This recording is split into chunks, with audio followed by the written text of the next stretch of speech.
एक ओंकार सतनाम करता पुरख निर्भव निर्वैर अकाल मूरत अजूनी सैभं गुर प्रसाद। अंग 48वां। श्री राग महला पंजवा।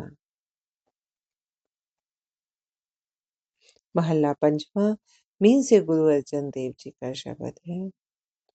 उदम कर हर जापना वड भागी धन खाट। हे मानव, तू श्रम पूर्वक परमात्मा का स्मरण कर।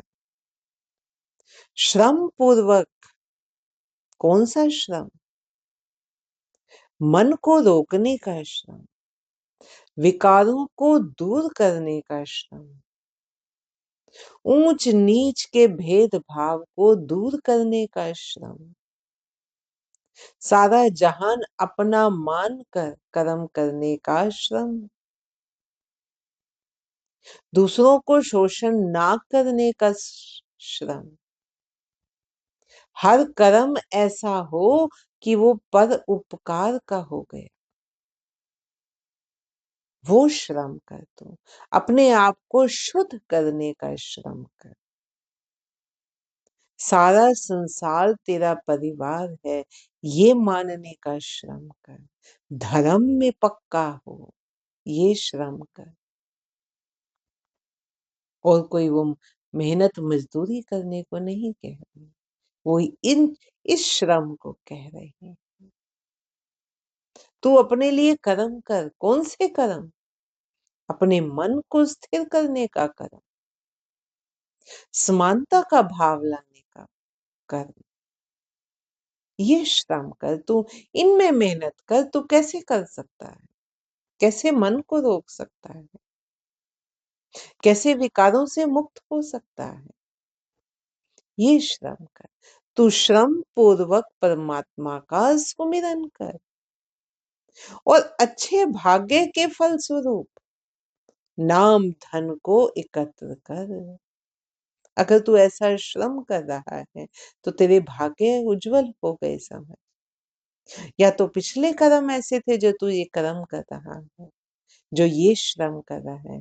अदरवाइज राह पकड़ ली है तो और भी अच्छी बात है। ये भी श्रम करने से नाम धन एकत्रित हो जाएगा। तो अच्छे भाग्य के फल स्वरूप नाम धन को एकत्रित कर, उसको उसको इकट्ठा कर। सत्संग हर सिमरना मल जन्म जन्म की काट। सत्संगत में रहकर प्रभु नाम का सुमिरन करने से तेरी जन्मों जन्मांतरों की इकट्ठी की हुई मैल दूर हो जाएगी। क्योंकि जब वहां प्रभु नाम का स्मरण होगा तो धीरे धीरे उनके भाव देखकर, उनकी प्रक्रिया देखकर खुद भी हम स्थिर होते चले जाते हैं। संगत का असर तो पड़ता ही है ना, उनके कर्म देखकर। हमारी खुद की भी जन्मों जन्मांतरों की इकट्ठी हुई मैल दूर हो जाती है। कौन सी मैल? मानसिक मैल, जो मन में विकारों की मैल है, जो मन में मैं की मैल है, वो सब मैल फिर दूर हो जाएगी। मन मेरे राम नाम जप जाप, मन इच्छे फल भुंज तू, सब चूके सोग संताप रहाऊ। हे मेरे मन, राम नाम का जाप कर। राम जो हर जगह रमा हुआ है, जो कण कण में रमा हुआ है, तो उस राम नाम का जाप कर तू मनोवांछित फलों का उपभोग कर सकेगा। अगर तू राम नाम का जाप करता है तो जो तेरे मन में जितने भी तेरे मनोवांछित है ना फल, जो तू चाहता है, तू उन सब का उपभोग कर सकेगा। तेरे शोक और संताप चुक जाएंगे। शोक और संताप, क्योंकि अब मनोवांछित जो मन चाह रहा है, अब वो फल प्राप्त होंगे जो आत्मा चाह रही है एक्चुअली में। अब वो फल प्राप्त होंगे। अवगुण कटते जाएंगे, गुण बसते चले जाएंगे, क्योंकि मन शांत हो गया, मन खिल उठा है। मन विकारों की ओर से उलटकर अब अध्यात्म की ओर चल पड़ा है, आत्मा के अध्ययन की ओर चल पड़ा है। तो अब सारे शोक, शोक किस चीज के होते हैं? मुझसे कोई छूट ना जाए। संताप हम क्यों करते हैं? कि कुछ छूट गया मुझसे, जो मैं नहीं चाहता था मेरे से दूर हो। वो मानसिक रोग है, वो सब दूर हो जाएंगे। क्यों? क्योंकि अब समझ आ जाएगा जो कुछ हो रहा है वो उसकी रजा में हो रहा है, उसके हुक्म में हो रहा है। जो चीज आनी है वो कहीं से भी घूम कर तेरी झोली में आ गिरेगी। जो चीज जानी है तू लाख कोशिशें लाख दीवारों में तू छुपा कर रख ले, वो चीज चली ही जानी।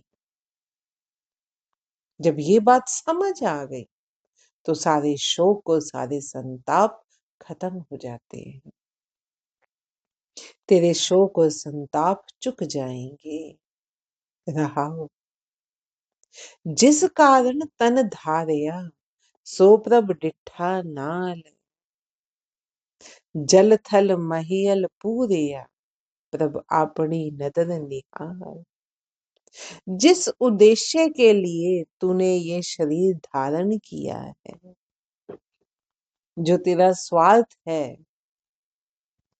सुना भी होगा और ये बात सत्य है कि हम अब इस जन्म में आए हैं तो अपना सुधार करने के लिए आए हैं।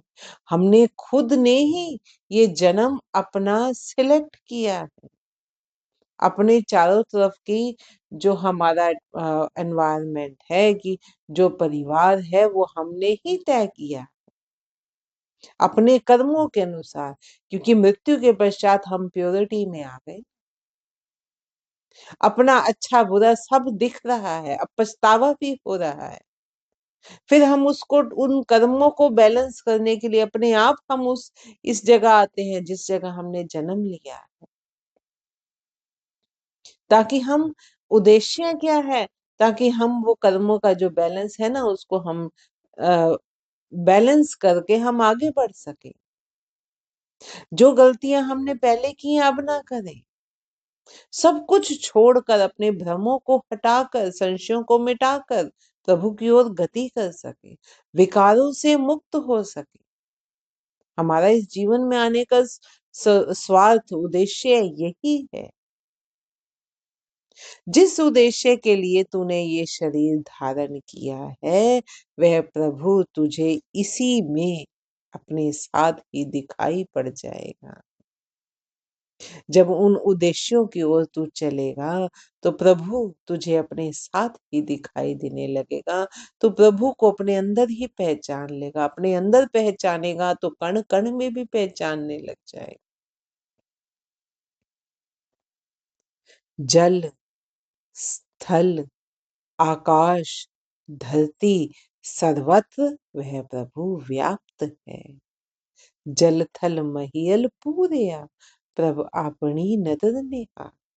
परमात्मा जल, स्थल, आकाश, धरती सर्वत्र मौजूद है, व्याप्त है, और अपनी कृपा दृष्टि से सबको देखता है। तुमने जैसा जन्म लिया, तुमने जैसा अपने आप के लिए चूज किया, आप उस जन्म में आए हैं। वो चूज करने वाले भी हम खुद हैं। क्यों? क्योंकि हमारे अंदर वो परमात्मा का अंश है। जिस मोह में हम मृत्यु हुई, उसका जो फल मिल रहा है, अब हम कहेंगे हम पैसा पैसा करते हुए मर गए, तो फिर आगे सांप की योनि में जाओगे ना, लो जी करते रहो सांप, पैसे की ही सेवा। क्योंकि उसको छुटकारा पाना है उस वो, क्या कहते हैं, उस अवगुण से, मोह से। तो वो अपनी कृपा दृष्टि से सबको देखता है, वो हर जगह मौजूद है।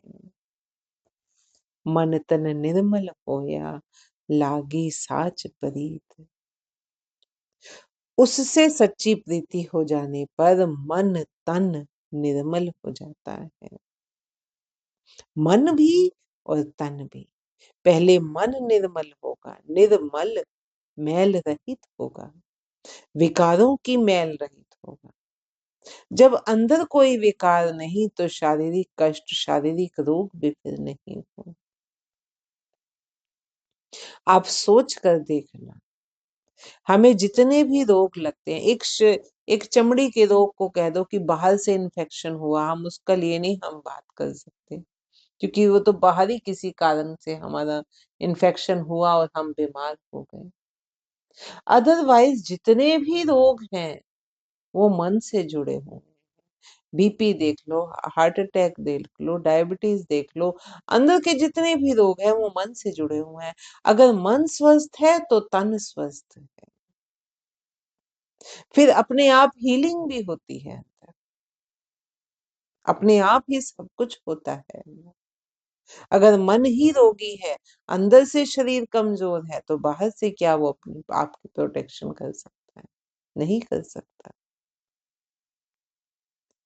तो उसकी सच्ची प्रीत हो जाने से तन और मन निर्मल हो जाता है। चरण भजे पार ब्रह्म के, सब जप तप नित ही कीत।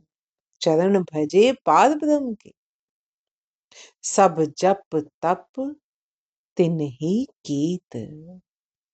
जिसने भी पर ब्रह्म के चरणों का ध्यान किया है, उसके सभी जप तप पूर्ण हो गए समझे जाते हैं। कि उसने जिसने परमात्मा के चरणों का ध्यान कर लिया, दिन रात उसी का ध्यान है, दिन रात प्रभु के गुणों का गुणगान अंदर चल रहा है, उसके फिर सभी समझो जप तप पूर्ण हो गए। क्योंकि जप और तप भी तो हम इसीलिए करते हैं। तो वो अपने आप सहजता से मिल जाता है जिसने प्रभु के चरणों का ध्यान धर लिया। रतन जवेहर माणिका, अमृत हर का नाम। अमृत रूपी हरि नाम में ही सच्चे रतन जवाहर और माणिक विद्यमान है। क्योंकि ये जो फिर रत्न है, ये आपकी ये वो राज पूंजी है जो आगे तक आपके काम आएगी। तो अमृत रूपी हरि नाम में ही सभी रतन जवाहर और माणिक विद्यमान है।